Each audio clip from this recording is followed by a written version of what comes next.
Las reflexiones a propósito de la escritura de la historia no pueden estar ausentes en el programa cultural de México 1521-1821 se forja una nación. Cortés, hombre de letras, hábil emprendedor, se empeñó desde que pisó tierras continentales en que quedaran registrados sus acciones y logros en su calidad de capitán general. Con la fundación de la ciudad de Veracruz y la primera misiva de su ayuntamiento al rey, puso de manifiesto el afán de comunicar sus hazañas en aras de ser reconocido como conquistador de las tierras continentales y capitán general de la empresa de expansión. Fue así como la escritura de la historia asignada por el Ayuntamiento de Veracruz, a la cual se sumaron las cartas de Hernán Cortés, en su momento tuvieron una intencionalidad política, la búsqueda del reconocimiento real a los servicios de un vasallo leal en tierras ignotas.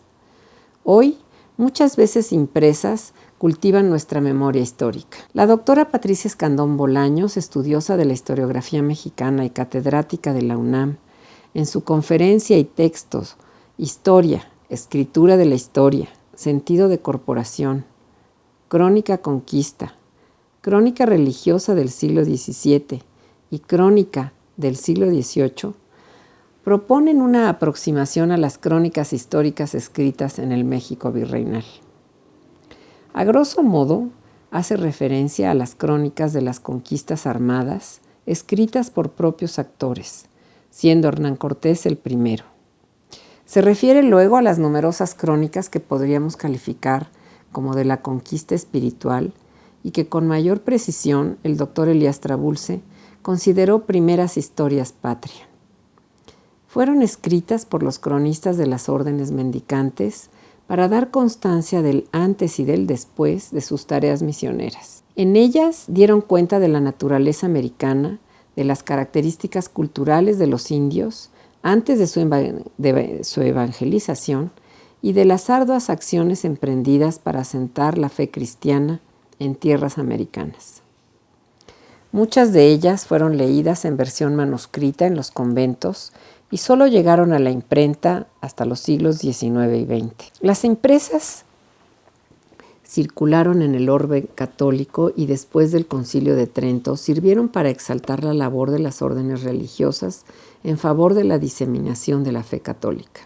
La doctora Escandón propone un lugar aparte para la historiografía producida por los jesuitas. En el contexto de sus tareas como misioneros y educadores, es obligado reconocerle su empeño en dejar registro escrito de sus acciones. Desde sus primeros traslados al Nuevo Mundo, hubo quienes se preocuparon por poner por escrito sus experiencias desde que se embarcaron para cruzar el Atlántico, llegaron a la Nueva España, donde fundaron colegios y misiones hasta su expulsión. También dejaron noticia de la provincia mexicana en el exilio y de los pocos que retornaron a la Nueva España. Imposible no mencionar que en los estudios historiográficos del siglo XX, los escritos de los expatriados fueron reconocidos tanto en los espacios académicos como en el discurso oficial como fundamentos de la identidad nacional. Alegre y Clavijero representan a dos de los cientos de jesuitas que salieron del puerto de Veracruz, muchos de ellos letrados y maestros en los colegios, que en Europa continuaron sus tareas intelectuales. Como un reto para los interesados en la historiografía, conviene proponer aquí el acercamiento a escritos de otros de los expulsados, entre ellos Juan Luis Maneiro, Rafael Landívar y Agustín Castro.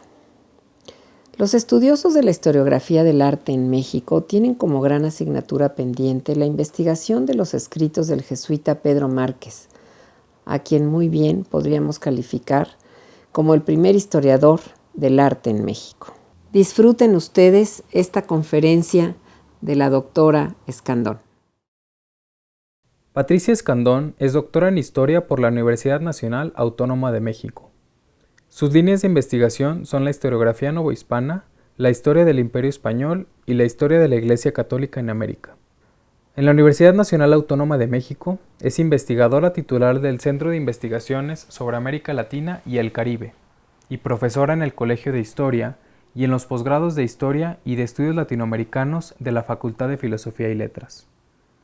Ha coordinado varios libros y publicado más de 60 artículos y capítulos de libros en México, Argentina, Brasil, Estados Unidos, España e Italia. Realizó la edición crítica de la Crónica de Fray Alonso de Larrea. Fue becaria de la Agencia Española de Cooperación Internacional y pertenece al Sistema Nacional de Investigadores.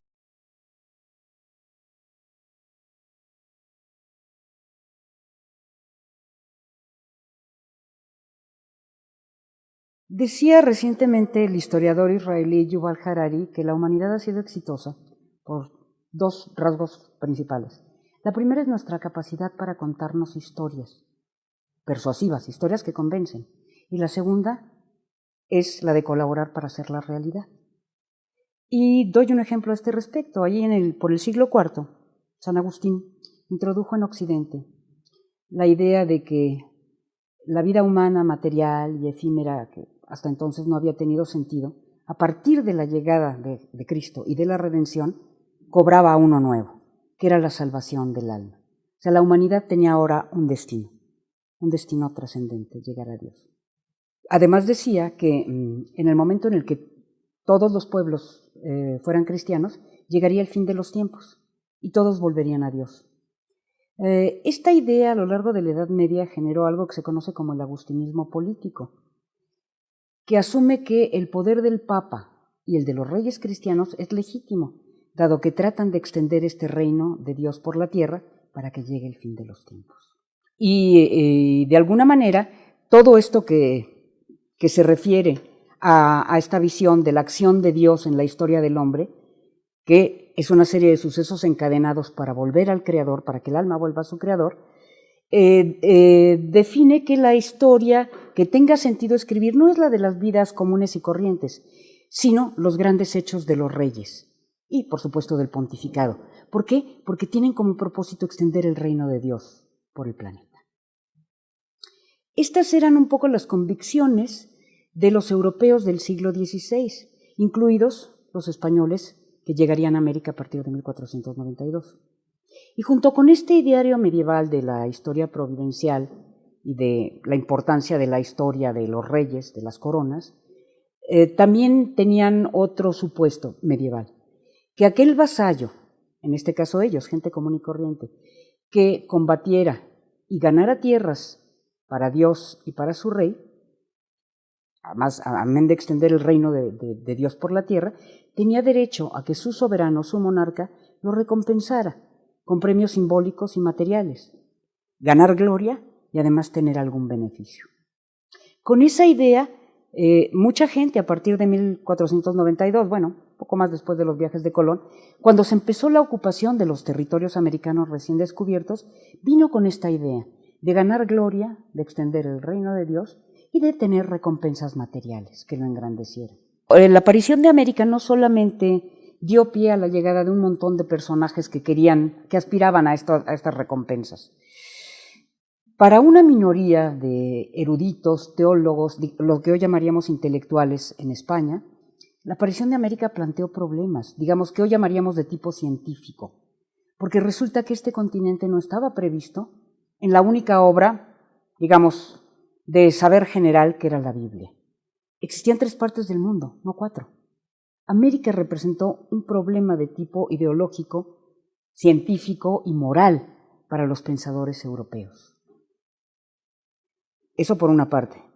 Ahora, junto con los soldados que vinieron a hacer conquistas en los territorios americanos, vinieron también otros agentes, que eran precisamente los encargados directamente de la extensión del reino de Dios en la tierra. Eran los evangelizadores, el clero regular que tenía que enseñarles a los naturales estas nuevas verdades, la fe y a vivir de otra manera. Y la preocupación de estos primeros evangelizadores que llegan era entender a estas civilizaciones extrañas, ajenas a ellos, por lo que se ocuparon de estudiarlas, de comprender a fondo su cultura, la conformación de su espíritu, su cultura material también. Y entre estos habría que destacar, y me refiero otra vez a la escritura de la historia, o lo que llamamos historia, a gente como Motolinía, como Andrés de Olmos, Sahagún, Durán, que se ocuparon de explorar las culturas nahuas y pusieron por escrito sus hallazgos. El propósito no era, por cierto, como apuntan ahora algunos, es que hacían antropología, hacían etnología, no es cierto. Querían conocer el alma indígena para convertirla mejor, para desarraigar lo que consideraban el mal, que era la idolatría. A eso responden las obras de estos autores, que bueno, pues hoy forman parte del elenco de los escritores más importantes del siglo XVI. Pero junto con estos eclesiásticos que estaban ocupados por la comprensión del indígena, había otros que tenían proyectos de mayor alcance en cuanto a la escritura de sus obras.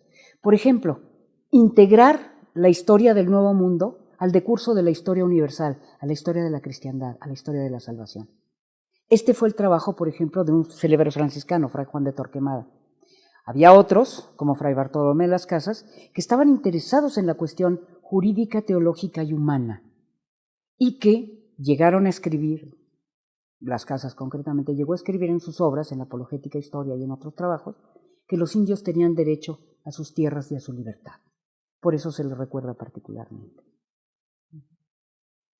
Otros, como Jerónimo de Mendieta, también franciscano, escribió para contar la historia de los indios, pero también para proponer un plan de organización político-social que daría a los religiosos la conducción de los poblados indígenas, la conducción política, con exclusión de la población civil española. O sea, querían hacer de estas organizaciones, de estas entidades indígenas, de estos pueblos indígenas que se iban formando, querían hacer un mundo separado del mundo civil español. Naturalmente que la corona no iba a permitir semejante cosa, pero allí quedan estos testimonios escritos de los proyectos, de los primeros proyectos para construir una sociedad con un sustrato indígena y un modelo hispánico. Para explicar mejor el contenido de las historias sobre el Nuevo Mundo, es importante hablar de la organización, del modelo de organización social hispánico. Con una raíz, con una raigambre medieval, se suponía que la sociedad, por voluntad divina, estaba organizada en un modelo jerárquico, vertical, y además estamental, cuerpos. La movilidad social, particularmente en las esferas altas, existía, digamos, particularmente en las esferas altas. Si uno ya estaba en los pisos de arriba era posible que se moviera, pero habitualmente esa movilidad social era imposible para las bases, ¿no? El individuo no contaba como tal, como en nuestras sociedades modernas, sino en función de su pertenencia a una corporación, a un grupo.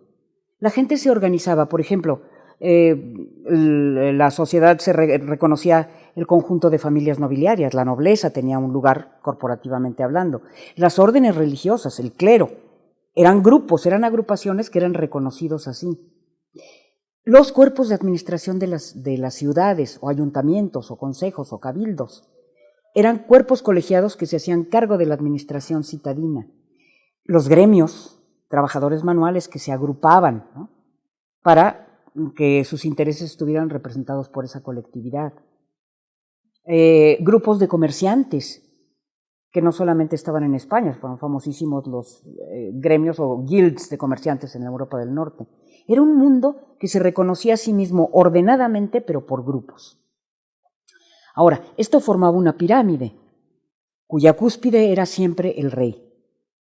Era la cabeza, era un símil organicista del cuerpo humano. El rey era la cabeza. Luego venían los miembros superiores que contribuían con él a la buena marcha de la sociedad. Y estos miembros superiores eran la nobleza y el clero. Los miembros inferiores estaban representados por el llamado estado llano o el común de la gente, los habitantes de las ciudades, los comerciantes y hasta el fondo los campesinos y los siervos. Se decía que este orden corporativo, reitero, esto es importante, era también un diseño divino, como lo era la historia providencial. Fuera de él, pues nadie podía moverse. Ahora, este principio de organización piramidal, jerárquico, orgánico y familiar, donde los vínculos familiares contaban también, fue introducido también en el Nuevo Mundo. Y los encargados de enseñarlo a las comunidades indígenas fueron unos agentes muy empeñosos, los mismos evangelizadores.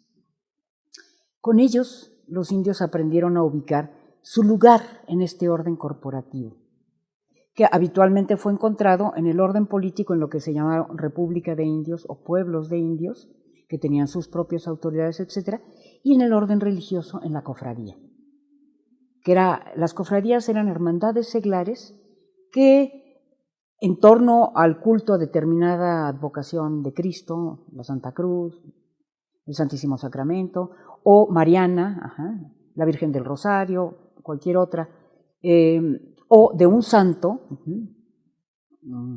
qué sé yo, San Roque, San Agustín, quien fuera, organizaciones que buscaban varias cosas. Primero, el sufragio de las almas de los hermanos, o sea, orar siempre porque los hermanos difuntos llegaran al cielo, pero también hacían obras de beneficencia social, dotaban a huérfanas, a viudas, etcétera, ¿no?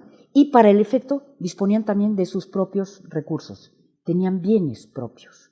Fue una organización muy importante y a través de este tipo de cosas, tanto de las organizaciones políticas de los pueblos indios como de las cofradías, el indígena fue encontrando su lugar en la sociedad.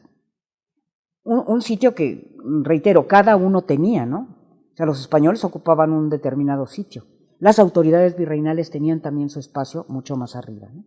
Y en el fondo de esta pirámide, que también era corporativa, estaban los que no tenían un reconocimiento jurídico, ni mayores derechos, ni personalidad, que eran los negros y las castas, los productos de las uniones interraciales que se fueron dando, ¿no? La única posibilidad que tenían de integrarse a la sociedad eran a través de los gremios también, asociaciones de artesanos o de una cofradía, cofradías de negros. Ahora, para el ordenamiento social y político de esta nueva sociedad se hizo una escisión, la República de Españoles y la República de Indios, que no quiere decir que fueran dos entidades territoriales separadas, simplemente estamos hablando de órdenes jurídicos y de autoridades diferenciados. Los españoles tenían sus propias autoridades, sus propios jueces, sus propios tribunales y leyes, y los indígenas, por el otro lado, tenían exactamente lo mismo. Un cabildo español se hacía cargo del gobierno de las ciudades españolas, un cabildo indígena se hacía cargo del gobierno de los pueblos de indios, con sus regidores, sus alcaldes, etc. Los indios tenían tribunales específicos, el juzgado de indios, por ejemplo, para ser procesados por faltas. También tenían su propio tribunal eclesiástico, que era ante el arzobispado o el obispado. Los españoles tenían, bueno, pues los juzgados ordinarios, pero también la Inquisición tenía jurisdicción sobre ellos, cosa que no tenía sobre los indígenas. Jamás los indígenas fueron juzgados por la Inquisición. ¿Por qué? Porque se suponía que eran nuevos en la fe. Bueno, digo, dos repúblicas separadas simplemente para el caso de la administración política y jurídica, pero de hecho coexistían en las grandes ciudades, pues había zonas de habitación indígena donde convivían con los españoles, etc. Reitero, no era una separación ni de cuerpos ni de zona de habitación, sino jurídica. Ahora, esta cultura política, jerárquica, estamental, autoritaria, tenía una expresión visual en las procesiones. Y las procesiones eran desfiles callejeros de todos los cuerpos políticos de esta república cristiana, de estos de los que ya he hablado, que se hacían en ocasión de las fiestas religiosas más importantes o las fiestas civiles, el cumpleaños del rey, una victoria de España sobre sus enemigos, etc. Siempre salía la procesión. En principio y teóricamente era un desfile de tipo religioso, pero, insisto, era una gran lección de cultura política para que visualmente todo el mundo viera cuál era el orden estamental de esta república cristiana. Y siempre el ordenamiento de una procesión iba de menor a mayor. Abrían las procesiones, o sea, saliendo de las iglesias, desde el punto donde partiera la procesión, salían primero las cofradías de negros, que eran el nivel inferior, a las que seguían las cofradías de indígenas y después las cofradías de españoles. Luego, por orden, venían las agrupaciones de estudiantes de colegios, de universidad, eran jóvenes que desfilaban, a los que seguían corporaciones del clero regular, franciscanos, dominicos, agustinos con sus autoridades, y luego el clero secular, los sacerdotes de las parroquias. Después venían los funcionarios civiles menores, acompañados de los grupos de comerciantes importantes de la ciudad. Luego, el orden jerárquico seguía subiendo, venían los funcionarios importantes, los señores oidores, el regidor de la ciudad, no sé, etcétera, etcétera. Después, cuerpos de gobierno eclesiástico muy importantes, los cabildos catedrales que le ayudaban al obispo, al gobierno, y finalmente la única figura sola, la del virrey, que era el representante del rey en tierras americanas. Con esto la pirámide corporativa queda muy clara. En la punta estaba el virrey, pero aunque fuera la representación del rey, su alter ego, su otro yo, gobernaba el reino con la ayuda de un tribunal de justicia que era la Real Audiencia. Y cuando trabajaban de conjunto se les llamaba Real Acuerdo, era un cuerpo colegiado. Abajo venía el arzobispo de México o los obispos de otras entidades que también tenían un cuerpo que les ayudaba a gobernar la diócesis espiritualmente. Eran las autoridades espirituales y era el cabildo catedral. Ese era el siguiente nivel. Luego venían, digamos, los cuerpos de gobierno de las ciudades, los cabildos o ayuntamientos, que también eran cuerpos colegiados de administración y gobierno citadino. Y así sucesivamente. Claustros universitarios, agrupaciones de comerciantes, cofradías, etc. Esa es la pirámide social que se reprodujo en América y en la que los indígenas fueron muy tempranamente educados. Antes del establecimiento de este tipo de sociedad a la que me he referido, tuvo que darse obviamente el proceso de ocupación y dominación de estas tierras por parte de los españoles. Y esta empresa, este empeño que duraría pues bastante tiempo, es lo que se conoce como conquista, que produjo también su propia literatura. Ahora, lo que se denomina historiográficamente como crónicas de la conquista, en realidad no arranca con historias que hablen de ella. El primer testimonio que tenemos de lo que se llamaría la conquista de México, en realidad es correspondencia. Son las cartas que Hernán Cortés dirigió al emperador Carlos V entre 1520 y 1526, y fueron 4 cartas. La primera se desconoce. En ella informaba de los sucesos, del desarrollo de los sucesos en ellas, a medida que estos se iban sucediendo. Juntaba una serie de acontecimientos, se sentaba y escribía una carta. Decía, la primera de ellas no se ha perdido, pero se conocen las otras. Y hoy en realidad a este escrito, pues para ponerlo en términos contemporáneos, quizás sería una crónica periodística, sucesos a medida que se van desarrollando. Estas cartas podrían considerarse como género periodístico, porque relata los acontecimientos a medida que se van sucediendo. Y en ellas, en este texto, pues el protagonista, el papel estelar le corresponde al propio Cortés. ¿Por qué presentaba las cosas de esta manera? Por algo que se vincula con lo que dije anteriormente. La gente que viene a la conquista de América va buscando gloria, riquezas y extender el reino de Dios. Lo mismo iba buscando Cortés. Si él se presentaba como cabeza, como jefe de esta gesta épica, y él tenía conciencia de que él lo era, pues obviamente el soberano, el emperador, no iba a poder dejar de recompensarlo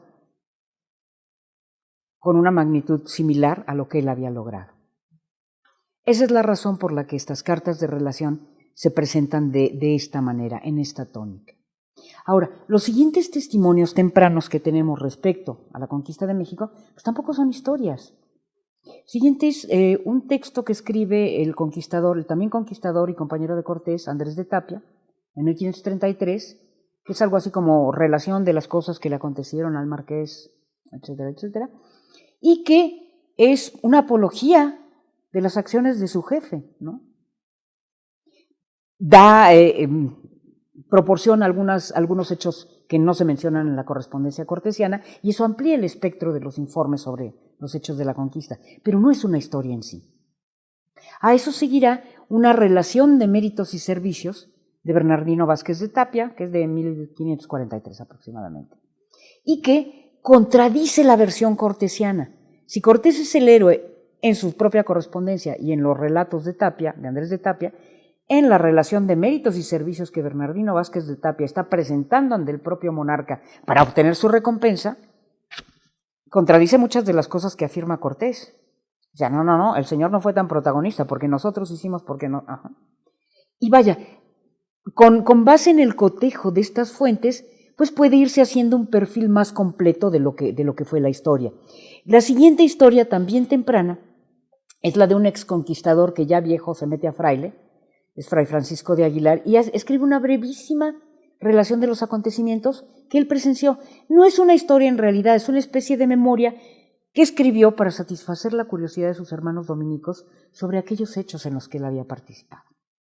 Estas son, digamos, los primeros retratos, las primeras instantáneas de los sucesos de la conquista, o eso que llamamos la conquista, y que en realidad se reduce a el proceso de ocupación de las tierras del altiplano central de México y a la caída de la Gran Tenochtitlan.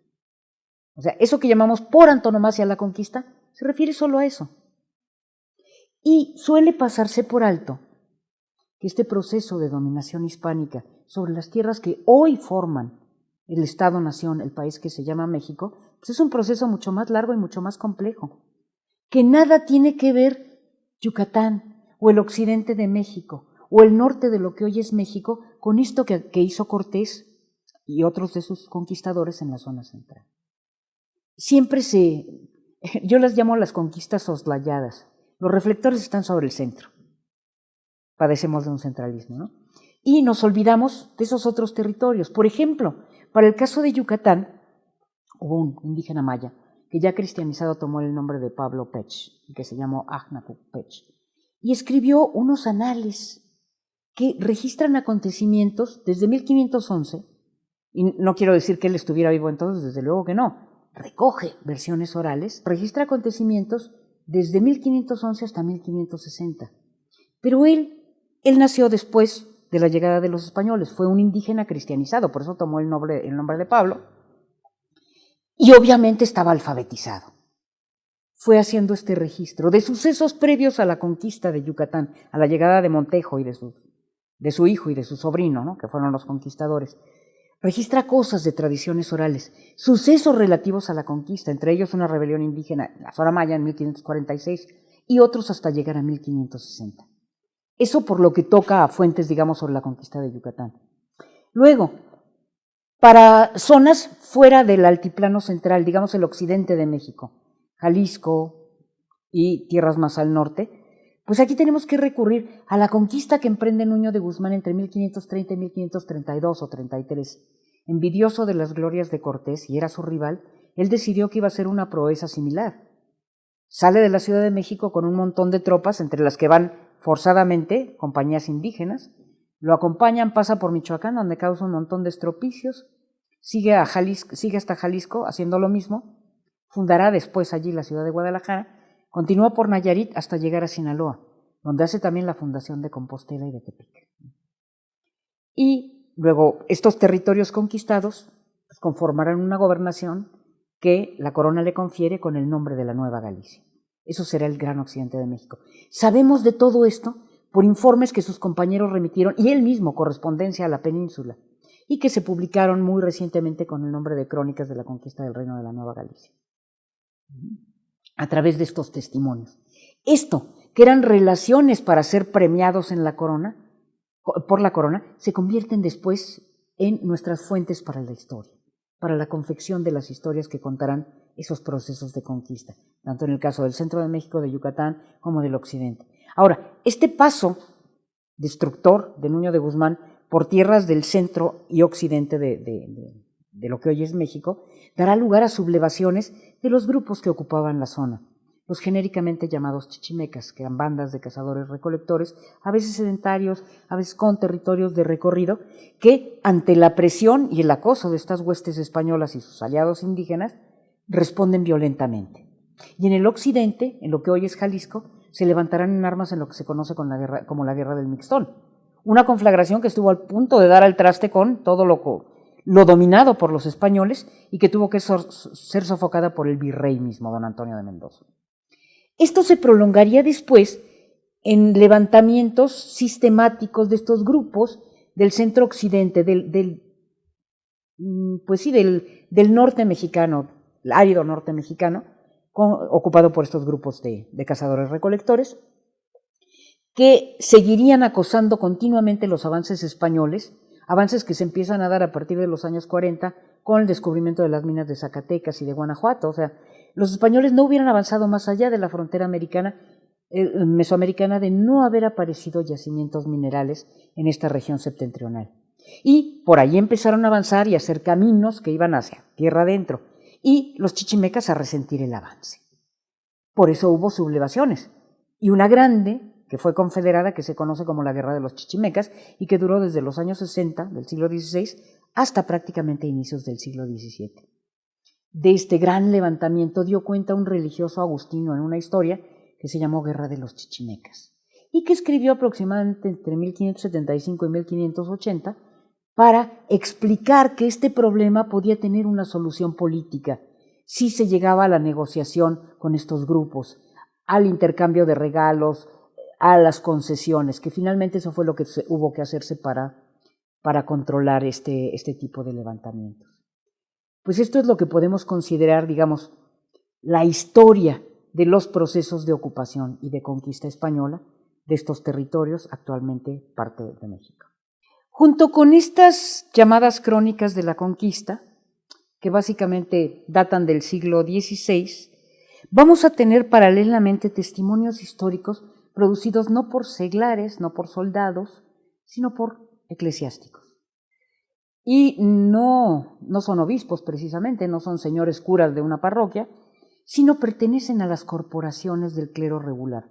Son las llamadas órdenes religiosas, que en el caso de México, pues las principales fueron órdenes mendicantes.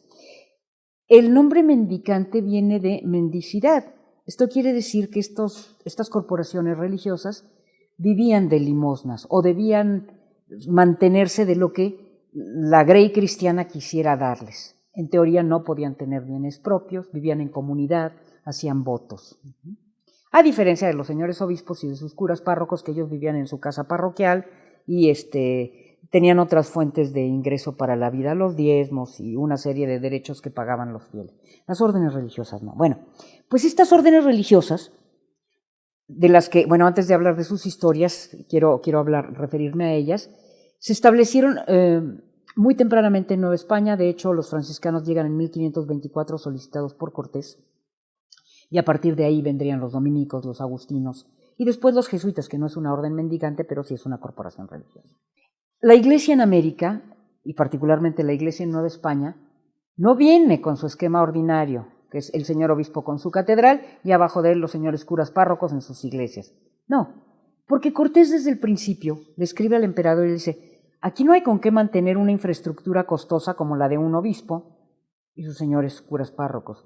No hay fieles que les paguen el diezmo. No hay manera de recabar el impuesto eclesiástico para sostenerlos. Y estos señores, los obispos y sus cabildos y sus curas, viven con lujos. Necesitamos eclesiásticos humildes que vivan de limosna. Mándenme órdenes religiosas. Por eso la Iglesia mexicana nace misionera, por petición de Cortés. Llegan los franciscanos, que con el tiempo se irán extendiendo en el territorio, y sus entidades organizativas se llaman provincias religiosas. En lo que hoy es México hubo 5 provincias franciscanas: la del Santo Evangelio de México, que es la del centro, México y Puebla; la de San José de Yucatán, la península; la de San Pedro y San Pablo de Michoacán, que ocupa pues la zona que es Michoacán y un territorio un poco mayor; la de Santiago de Jalisco y la de San Francisco de Zacatecas. Esas fueron las demarcaciones territoriales, jurisdiccionales de los franciscanos en México. Los dominicos tuvieron 4. La de Santiago de México, la de San Hipólito de Oaxaca, la de San Vicente de Chiapas y una última que ya apareció en el siglo XVI, los Ángeles de Puebla. O sea, como ven, la distribución geográfica va más bien repartida. No, trataban de no cruzar territorios, ¿no? Sí, los dominicos estaban en Oaxaca, bueno, los franciscanos estaban en Michoacán. Trataban de no interferir en los territorios de acción de las otras órdenes. Los agustinos tuvieron 2 provincias: la del Santo Nombre de Jesús de México y la de San Nicolás Tolentino de Michoacán. El territorio michoacano se dividió entre franciscanos y agustinos. Y los jesuitas tuvieron una sola provincia, pero muy extensa, la provincia de México, que en su momento de mayor expansión llegaría incluso hasta los territorios de hoy del norte de México: Sinaloa, Sonora, Arizona, Nuevo México incluso, ¿no? A Baja California. Bueno, decía, estas organizaciones corporativas, órdenes religiosas,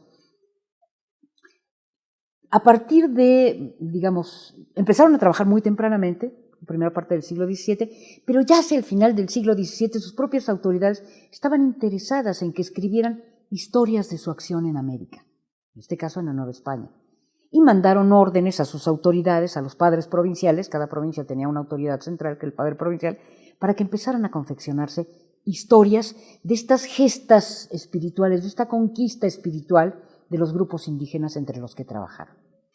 Y no voy a pormenorizar en cada una de ellas porque son muchísimas. Entre los años de 1583 y 1790, entre la primera y la última, se escribieron, que existan y de las que tengamos noticia, pues más de 30 crónicas provinciales religiosas, así se les conoce. Para escribir estas historias, estas crónicas, las autoridades en sus reuniones o capítulos trianuales, cada 3 años se reunían todas las autoridades para renovar jefaturas, digamos, quién se iba a quedar a cargo de qué convento, quién se iba a quedar a cargo de qué archivo, etcétera, etcétera, a qué doctrineros iban a nombrar para los pueblos de indios, para convertir, para enseñar. Todo esto se hacía cada 3 años y también se nombraba el cronista oficial. Digo, no cada 3 años se nombraba un cronista. En alguno de los capítulos se nombraba cronista y él tenía la consigna y la obligación de escribir la historia oficial de la provincia. Ya fuesen los franciscanos de Michoacán, los dominicos de Oaxaca, los agustinos de México. Cada uno tenía su cronista y estos cronistas estaban obligados a dar cuenta de lo que había acontecido. Ahora, la crónica provincial religiosa, no todas, que refieren un montón de materias, de las que diremos un poco al respecto después, tenía más o menos un esquema básico, que empezaba por hablar del territorio donde iban a trabajar, el territorio donde entraban. Hacían un pequeño recuento de la historia antigua o gentílica de los indios en los que trabajaban. A continuación venía el relato de la conquista española de esa zona y luego la parte importante para ellos, las primeras entradas de sus hermanos para convertir a estas almas. A lo que seguían, pues, las vidas de ejemplares de los primeros padres, de los primeros religiosos que llegaron a hacer esto. Y luego venía un recuento del proceso de expansión provincial, la fundación de conventos, cómo iban aumentando sus casas, sus conventos, sus claustros, cómo iban ocupando más territorio, para terminar, digamos, con un recuento del estado presente de la provincia. Ese es más o menos el guión general que seguían todas. Pero dentro de estas historias, y que ya dije que cubren un arco temporal amplísimo, que va de fines del 16 hasta fines del 18, hay información de todo género, junto con esto que ya dije. También nos dan cuenta de cómo muy tempranamente empezaron las dificultades entre religiosos españoles, peninsulares, que habían tomado el hábito allá, que eran de origen español, y los nacidos aquí, que tomaban el hábito en América. Pronto se formaron cuerpos dentro de cada orden que chocaban entre sí, peninsulares contra criollos. ¿Y qué es lo que se peleaban? Pues los puestos de gobierno. También hay historias de fundación de devociones, establecimiento de devociones en los pueblos. Nos dan también recuentos, relatos sobre cómo se van extendiendo las cadenas de poblaciones, tanto donde hay doctrinas e iglesias como donde no hay. Pues se funda el pueblo tal y vienen tales familias a establecerse. Son materiales riquísimos para hacer historia regional. Nos explican también pleitos entre órdenes religiosas y obispos, o los pleitos que los virreyes tenían con los propios obispos y arzobispos. Es un material de inmensa riqueza para hacer la historia fragmentaria de lo que hoy conforma México, porque cubren un espectro temporal amplísimo también. Hay que decir también que estas crónicas básicamente, obviamente recogen hechos históricos, recogen memorias, pero parte de su función y una parte muy importante era, 1, servir de ejemplo las virtudes de los padres antiguos a los religiosos modernos que decían, bueno, es que a lo mejor ya se les enfrió el fervor de ir a trabajar con los grupos indígenas. No evangelizar, aquí hay que hacer una aclaración. La evangelización consiste en enseñar a aquellos pueblos que nunca han oído hablar de la fe cristiana, llevarles la fe, enseñarles, hablarles de Dios. Lo que, a medida que fue transcurriendo el tiempo, ya en el siglo XVII y el XVIII, hacían las órdenes religiosas era adoctrinar, es decir, reforzarles la fe. Hay que hacer esta diferencia. Bueno, decía, estas historias provinciales son la forma eclesiástica de una relación de méritos y servicios, la forma de mostrarle al rey y a las autoridades peninsulares el prestigio de la orden que había sido precursora en la introducción del Evangelio en una determinada región, y así deberán ser leídas. Por eso menudean en ellas también los ejemplos de virtudes ejemplares, o sea, de los padres pioneros que ponían el ejemplo para que sus hermanos lo siguieran, y también relatos de milagros ocurridos ahí. Por eso mismo, porque son relaciones de méritos y servicios, y deben impresionar. Las historias o crónicas provinciales siguieron escribiéndola franciscanos, dominicos, agustinos a lo largo del siglo XVIII, pero tenían esta tónica ejemplarizante, esta visión providencial de la historia, la intervención de Dios en el desarrollo de la historia, los recuentos de milagros aparecidos, etc. Y así siguió la crónica de estas órdenes en el siglo XVIII. Están las de Ornelas para los franciscanos, de Archivita, de Beaumont, de Espinosa, para los agustinos de Escobar, para los dominicos Cruz y Moya. No cambia mucho la tónica en el siglo XVIII, en la crónica religiosa. Pero si vamos a revisar a la corporación jesuita, aquí las cosas parecen empezar a moverse en un sentido distinto. Las historias de producción jesuita sí van a mostrar un ángulo diferente del de sus contrapartes del clero regular.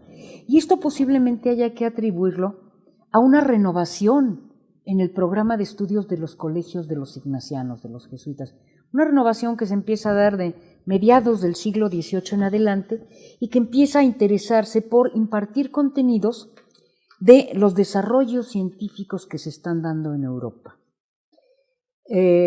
Va a haber en estos colegios novohispanos un cambio en el plan tradicional que se llamaba Ratio Studiorum, donde se va a introducir la enseñanza de las ciencias experimentales en contra del criterio de autoridad, los criterios aristotélicos, es porque lo dijo tal autoridad. Ahora se privilegia el experimento, la crítica, el uso mayor de la razón y no tanto de la fe. Este cambio en los planes o programas de estudio de los colegios ignacianos, en ellos participa gente como los padres Abad, Campoy, Clavijero y Alegre. Hay un propósito, de abrazar la nueva ciencia europea, la ciencia de lo que trae la Ilustración, pero sin dejar de lado el espíritu cristiano. Optan por un eclecticismo que privilegia mucho el uso de la crítica y de la razón. Pero reitero, sin dejar de lado la creencia religiosa, el cristianismo, el catolicismo más acendrado. Esto se va a hacer perceptible también en la escritura de historias jesuitas. El padre Francisco Javier Alegre recibió de sus superiores la orden de escribir una historia de la Compañía de Jesús en Nueva España y estuvo trabajando en ella unos cuantos años, cuando en el año de 1767 se viene la expulsión de los jesuitas por orden de Carlos III. Al rey Carlos III le parecía, como a otros monarcas europeos, que los jesuitas eran una corporación demasiado autónoma y que encima no le hacían caso a sus reyes, sino que tenían un cuarto voto de obediencia al Papa, al que obedecían en principio, al que cuyas órdenes acataban en principio. Pues eso comenzó a irritar un poco a las coronas europeas y los fueron expulsando sucesivamente de sus posesiones, ¿no? España fue una de las últimas en hacerlo, pero en 1767 Carlos III dicta la orden de que salgan los jesuitas de todos sus dominios. Esto incluía la península y a las posesiones americanas. Entonces decía, el padre Alegre estaba terminando ya su historia de la Compañía de Jesús en Nueva España en 1767, cuando llega la orden de expulsión. Y le decomisan sus papeles. Se va al exilio, al principio a España, están presos y luego los mandan a los estados pontificios a Italia. Y allí un poco de memoria, un poco hablando con sus compañeros del exilio, reconstruye su historia. ¿Por qué es importante y por qué la recordamos como algo singular en el cuerpo de las historias religiosas del siglo XVIII? Pues porque él empieza a dejar un poco de lado el asunto de lo sobrenatural en las historias, las apariciones, todo aquello que él no pueda corroborar, no pueda comprobar, no entra en su historia. Mete la crítica histórica, hace crítica de fuentes. Bueno, con esta sí me puedo quedar, con este relato piadoso no, este documento me sirve, este no. Ya hay un principio de pensamiento analítico y crítico en la escritura de la historia, y esto es importante. Esta historia la termina, pues yo creo que alrededor de los años 80, se muere, y junto con él hay otra historia que también escribe un jesuita expulso, compañero de él, que incluso participó con él en la reforma de los planes de estudio en Nueva España, y que es Francisco Javier Clavijero, un veracruzano.